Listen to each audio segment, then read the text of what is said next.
योजना मुळे एवढे लाभार्थी तयार झाले, मग आम्ही पण आमची योजना का तयार करू नये?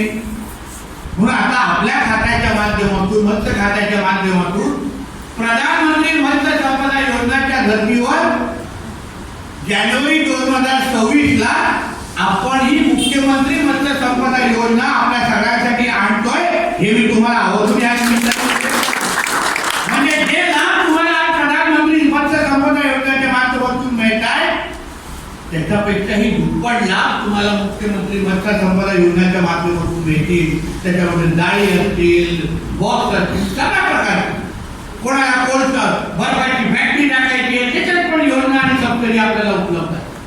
म्हणून या असंख्य निर्णय, या असंख्य गोष्टी मी येणाऱ्या या 2-3 वर्षामध्ये फक्त आपल्या मत्स्य खात्याची आज एक पण स्वतंत्र योजना नाही, आम्ही 26 नवीन योजना आणतोय. 26 या वेगवेगळ्या योजनांच्या माध्यमातून तुमच्या प्रत्येकाच्या आयुष्यामध्ये परिवर्तन करणं, तुम्हाला प्रत्येकाला आर्थिक सक्षम करणं, हेच आमच्या मत्स्य खात्याच्या माध्यमातून काम आम्ही येणाऱ्या कालावधीमध्ये करणार. म्हणून आपल्या सगळ्या जणांना मी एवढंच सांगतो, आम्ही आमचं काम शोध पद्धतीने करत आलेलो, कुठेही कमी आज नाही पडलं, उद्याही पडणार आहे.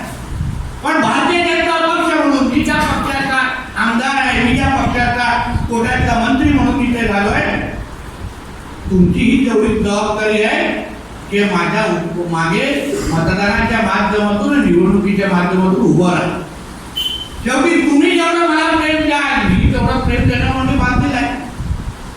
तुमचे प्रश्न सोडवण्यासाठी मी कधी मागे पुढे बघणार नाही, मी कधी तिकडे बघणार नाही. कांडेजीने जे उदाहरण दिलं, मला फक्त त्यांनी उल्लेख केला त्या वाचायचा विषय, आम्हाला जरा कारवाई जरा तुम्ही थांबवा, म्हणजे ठीक आहे सोडून द्या, मी करून टाकतो, समजून टाकतो. म्हणजे हे जे काय आपलं नातं आहे हे घट्ट करण्याचं काम, ही जशी माझी जबाबदारी आहे तशी आपली आहे, हे सांगण्यासाठी आपल्याला मिळावा. येणाऱ्या पंचायत समिती, जिल्हा परिषदेच्या ज्या आणि नगरपंचायतीच्या निवडणुका आहेत, तुमचं प्रेम मला आपल्या मतदानाच्या माध्यमातून, तुमचा विश्वास मला मतदानाच्या माध्यमातून दिसला पाहिजे, हे सांगण्यासाठी आपल्याला मेळावा आयोजित केलेला आहे.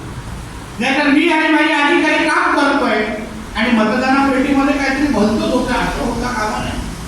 मलाही दिसलं पाहिजे की ज्या वस्तीवार बांधवांसाठी, ज्या वस्तीवार बंधू भगिनींसाठी माझं मंत्रालय म्हणून मी एवढं काम करतोय, तुम्हाला संरक्षण देतोय, त्या नितेश राणेला पण तुम्ही मतदानाच्या माध्यमातून भारतीय जनता पक्षाला तुम्ही आशीर्वाद देताय, हे दाखवण्याची संधी आज या निवडणुकीच्या निमित्ताने आहे, हे